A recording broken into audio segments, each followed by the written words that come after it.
shocking social media posts of Trump shooter Thomas Crooks are revealed by social networking website CEO.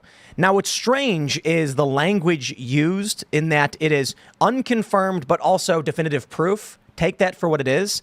It seems to be based on law enforcement requests. This is his account and posts he made. And I think they're just trying to be careful in saying unconfirmed. But let's give you the news and you can draw your conclusions. And I'll stress, it is a strange headline because the Daily Mail is definitively stating these are the posts of the shooter.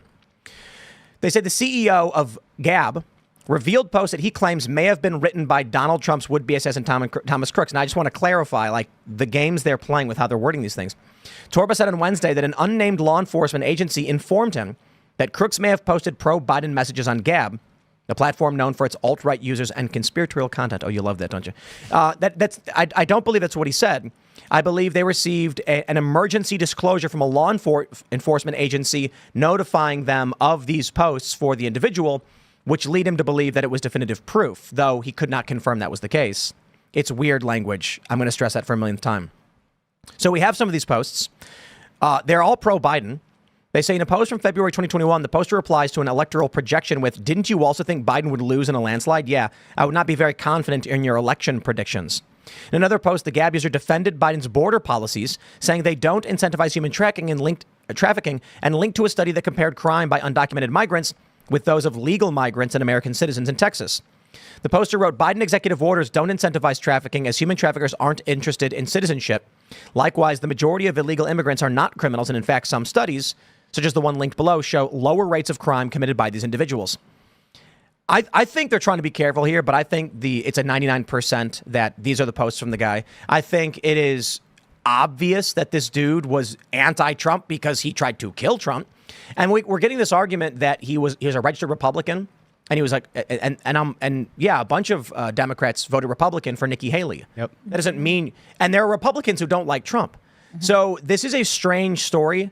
And I will stress this, especially with how the Daily Mail headlines it as though it's a definitive fact, but then goes on to insert every possible caveat imaginable. Mm-hmm. So I can understand why the Daily Mail is trying to walk the line, right? You don't want to be the news organization that's proving or publishing something as if it's been proven completely. But I do appreciate that Andrew Torba and Gab are coming out and saying, like, look, this is the interaction we've had with law enforcement. This is what they've requested from us because we get no information from the government. I mean, they're not even putting out sort of the, like, here's the profile we have created for this person based on what they have. They're really giving us no information, including initially they said he had no social media activity at all. And then it was like, well, he was on that gaming website. And also maybe it turns out he was like intentionally going on to maybe more conservative platforms to agitate in favor of Biden. Also, even if he didn't have a social media profile, that is a social media profile in itself. So that has to be intentional at this point to not have a social media profile.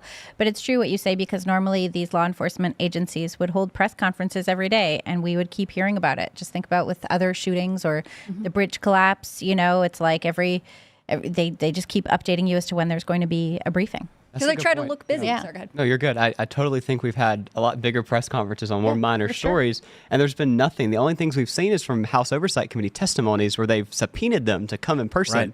And obviously that turned into the resignation of the Secret Service director. Two big things I see here. First of all, this is another example of a media cover-up. I mean, they constantly try to tell us in the days following, oh, he was just a Republican who was upset with Trump's policies. He was just a crazy guy. And we're like, no. This is more than just a crazy guy. Like, obviously there's some more behind this. And then a good point that you made, he intentionally went into a conservative safe space, made an account, and put very long posts out replying. He wasn't in his own territory. This was intentional. I mean, you look at those posts, these are paragraphs with like articles attached to it. He spent time and was meticulous with us. Yeah, and that's a really good point, because I didn't even read some of these. These are in-depth analyses talking about percentages, years. Look at, he's like, the turnout in 2020 election was 66.7%. 2012 it was 55. Now if you do blah, blah, blah. This is a guy who was deeply active. Yeah. I kind of have a picture in my mind of who he was. He's a very anti-Trump guy, lives in this media world of anti-Trump where they say all these things, and then he wants to go into the right-wing spaces, and he's angry with these people. He's going after them.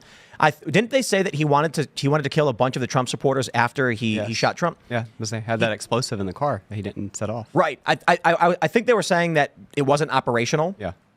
That's what I just saw today. But they were mentioning that he also had plans on just basically shooting everybody. That's why I don't like when they say he missed, because he didn't. He hit the Trump supporters that he hated. I think these messages are his. I think it's a fair assessment based on what Gab is saying. And I will stress that they did also say in their emails it was definitive proof that he's a Biden supporter. It's like, okay, it's tough. I don't know. But it makes sense. You've got a guy a few years ago. Then he watches the news media and they say all day, every day, Trump is Hitler. He's an existential threat. He must be stopped by any means. And this crazy guy says, okay, what do I got to do? That being said, I do not believe for a moment the story of what happened in Butler, PA was literally just crazy guy did crazy thing and got lucky. Not at all. You think that he had people behind him? I mean, there could be weaponized incompetence. I don't know if it was Luke who said that, or I'm stealing credit from somebody else we had on the show. But the idea being that it takes but one person in official capacity. Secret Service knew there was a threat. Trump's in the holding zone. And they say, hey, do we still have that threat active? And one person goes, nah, you're good. But what I had heard was that Trump's team didn't know there was an active threat. So there was a miscommunication somewhere along. Like, it's very weird to me. Did you hear the thing where, like, Jack was talking about this, how the Secret Service didn't show up for the briefing that morning, and so they weren't all on the same frequency? I heard that too, which is insane. That's crazy. That was Come on, how is it an accident? Ron Johnson's report. The Secret Service did not show up for the morning briefing, and so they weren't all on the same frequency. And there was a whole bunch of like you have to talk to this person to talk to that person. And Cheadle didn't talk to any of the agents on the ground the night after, like in the hours afterwards. So there is something wrong there. Absolutely. And we have a whistleblower. Yes. I believe it was Josh Hawley posted it, that they denied additional technology, drones, and security. I kind of feel like somebody wanted something to happen, and there was an effort to make it. I'll put my tinfoil hat on here and say that I think you're right. I mean, that's a pretty outlandish statement, but I think it's absolutely factual by what we've seen in the past few days. I mean, I think that this was clearly an incompetent action, clearly a misstep, a major misstep in Secret Service regards, where they have a no-fail, policy, and this was a major failure. Obviously, it resulted in a resignation, but I don't think we stop there. I think the House still needs to investigate, and it needs to go further than the House. I would expect the FBI to investigate, but I don't know whose side they're on in the situation, so it's unfortunate. Well, I hope Trump wins, and then Trump's like, okay, figured out who did that. Well, I think Mayorkas should have to come before everyone too. I mean, he is ultimately, even, Cheeto would say the buck stops with me. Yes. And it's actually Mayorkas who has already been impeached by the House because he didn't take our national security seriously at the border. Did you see where Ro Khanna questioned Cheeto and said, do you know what happened to the head of the Secret Service when there was an assassination attempt on Ronald Reagan? Did he resign? And she said, no, he didn't. And Ro Khanna was like, yeah. He actually did. What are you doing here? What are you doing here, Cheeto? He's going to be at Bitcoin conference too. Oh, yeah. I'm not a big fan of I don't know if there's any Democrats I'd actually consider as good, but Ro's as close as you get. Yeah. So I mean, he's at least a thinking person, which you got to appreciate. That's something. Days. That's big. Yeah, that's rare. I don't trust any of it, and I think that's the problem, though. There's so many Americans who don't trust any of these systems, and the longer we have this lack of information, the longer it cultivates this. Who do we even look to? Who do we look for? I mean, there is this messaging that was coming from the Biden administration saying we need to have unity, right? And yet they have done nothing to try to restore any confidence. That's in this because agency. You're missing what they meant by unity, right? You watched Biden's speech last night. Oh my gosh. Biden's speech last night where he said he resigned from the race to unite his party. And for the younger generation. He said to unite his party. And then he had a whole bunch of rhetoric about, I'm too old, and so now you should bash Trump for being, younger than me, but still, older. So, yeah, but I mean, that was the thing about that. He said that he was stepping down to unite his party. But I thought it wasn't about democracy. It was about Democrats. Yeah. What I thought was huge there is he kept using the phrase, pass the torch to the younger generation, pass the torch. They ripped the torch out of his hand. He didn't pass the torch to anybody. They ripped that thing and said, you're done. And he finally gave in. Yeah, it was definitely a coup. You see the bruising? You see the bruising on his face? Yeah, what was that about? I don't know if it's actual bruising, but people are pointing out there's a dark spot on his face and around his eye. Him and Obama got in a fist fight. Or the injury was that he was on the plane and he fell and hit his face. Ooh. Oh, interesting. Wow. And that's why they wanted to rush him to the hospital. And maybe it was a stroke. Maybe it was a stroke and he fell and hit his face. And it's dangerous when old fellas fall. Or maybe somebody made him fall. Well, just look at the comparison. He had just done an address to the nation 10 days before that, the 14th and the 24th. The two comparison pictures, if you look at them, completely different, obviously, with having some injuries in the face. So, poor guy, hasn't had a good few weeks. No, he hasn't. I mean, the real issue for me with Biden is the fact that this all could have come out months and months ago, right? Yes. I mean, I think he's problematic for a ton of reasons. I don't like him, but he also didn't do anything to win him any favors among Democrats. And I think that's why you see this division with Obama, right? Mm-hmm. There's this rumor that Obama's going to come out in support of Kamala Harris, but he's just waiting to give Joe his moment in the sun, right? And really, I think that no one wants to be affiliated with the Biden-Harris administration because it's just been errors and missteps and intentional evils all the way along, even for Democrats who look at this and say, why did we back you? Why were you our last option in 2020? Well, you'll remember this. We were calling out Biden's, mental cognitive decline when he was running in 2020. Mm-hmm. Like 4 years ago, we were saying all this, and you can't attack him. He has a stutter. How dare you do that? And now they've come out only because it was bad for polling. They don't care about Joe Biden's health. They don't care about the future of the country. They just care about the Democrats staying in power. And when they saw the poll numbers, they said they had to switch it around. That was it. Yeah. Do you guys remember in the 2016 convention, Bernie had some kind of mark on his face? Yeah. You remember? People were saying that they thought he got punched or something. I don't know. I just thought it was interesting as we're talking about it. I looked it up. But I going back to your point about Joe Biden's stutter, I was watching, what was it? Fox News pulled the clip up. I think it was the 5. And it was like Joe Scarborough and a bunch of people. And then when they're like, and then Joe said, a young boy with a stutter made it. It's like, oh, I was welling up.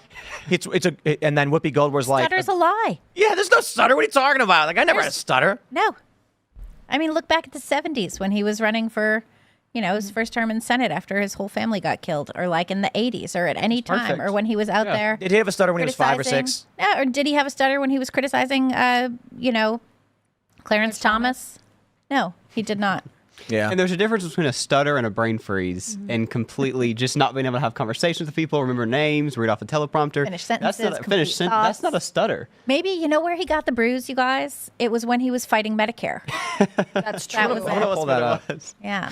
That's good. No, I like that it's like, remember his stutter as another reason that you probably shouldn't criticize his speech, right? At one point, his doctor had released this medical report, which they always tried to draw any attention to, and they'd be like, well, he has a raspier voice now, but it's not an issue. He's had a cold for a month and a half. So. For his whole life, apparently. So if you watch this, one note, can we look at his eyes? He's not looking at a teleprompter. Oh, no, for sure. The teleprompter is like up on the mantle, apparently. No, we covered this at Post Millennial last night, and I wrote this, and my first sentence was, looking somewhere above him at the teleprompter. His advanced team is horrible. They well, they don't care. He's an afterthought. They gave him the ice cream social. They shuffled him off to bed. Look at his left chin right here. Wow. Yeah, there's one too. Right. Yeah, I agree. It's actually really crazy. Wow. Yeah, and other people mention there's something around his left eye, but I'm not sure I see it. The chin you can see for sure. Yes. And that's not COVID. They probably put makeup on it too. Right. So that's probably like coming through. Sure before, yeah. Yeah, I don't know, man. We can conspiracy theorize two things. He fell and hit his face, or he got hit in the face. Look, he said Saturday to Sunday morning, somewhere in there is when he changed his mind. I mean, who knows what happened? What I find fascinating, too, is that we're going to go into this Joe Biden lame duck period, right? Because he says he's not resigning. I mean, if you look at his X account today, it's like basically all platitudes. It's like the worst Hallmark card of all time, where he's like pretending. These one sentence things from last night, yeah. Right, it's super weird. I mean, I don't think anybody knows what to do. And it's sort of the collapse of, what at one point they think they would have tried to carry off as a triumphant political legacy. Yes. Well, two things I think are funny there. So sorry. No, go for it. One of them is you say the little Hallmark sayings he keeps saying. Notice that they're just putting the text because the videos are so bad. Mm-hmm. Some of them he messed up when he read off the teleprompter. Right. So they couldn't put the actual video footage. They're just putting the text of the speech on Twitter because nobody's going to catch him on that. The second thing, you talk about this lame duck period, and we were talking about this earlier off camera, but we started seeing that today. Like Netanyahu was the first world leader to come after Biden's dropped out. They had separate meetings, like 3 hours apart, because Kamala's like, I don't want to be in the same room with him. Like, get me away from Biden. Well, plus, she had to go talk to the sorority. Oh, yes. That's super important. Yeah. Yes. Very, very Why vice presidents are never this involved? No. Not until today. But they're trying to set her up to be a involved. She's for the president. Week. Yeah. They're trying to install her as president without anyone really noticing, so that they just can push her into the election spot. And hear me out. Biden has called her the president, I think, like 8 times. He has. Yeah. And he's called Trump as vice president. That's right. Maybe Kamala's taking over as president, Trump's VP. We don't know what's happening. I mean, that would be like in the old days when your opposition feel about becomes What about the that? vice That's president. crazy. Yeah. Wow.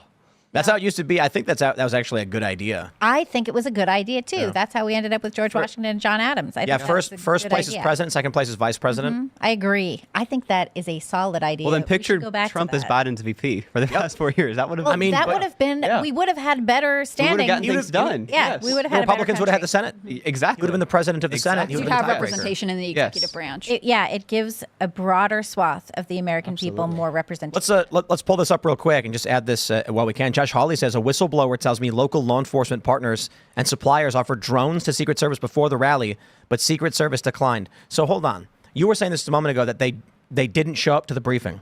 That's what Libby was saying. Yeah. Mm-hmm. That's right. That's what Jack was saying based on the Ron Johnson report in his Tucker interview, which was killer. I don't know if you guys saw it. It sounds like they were in on it. Mm-hmm. I mean, Marjorie Taylor Greene was saying she wants a criminal investigation.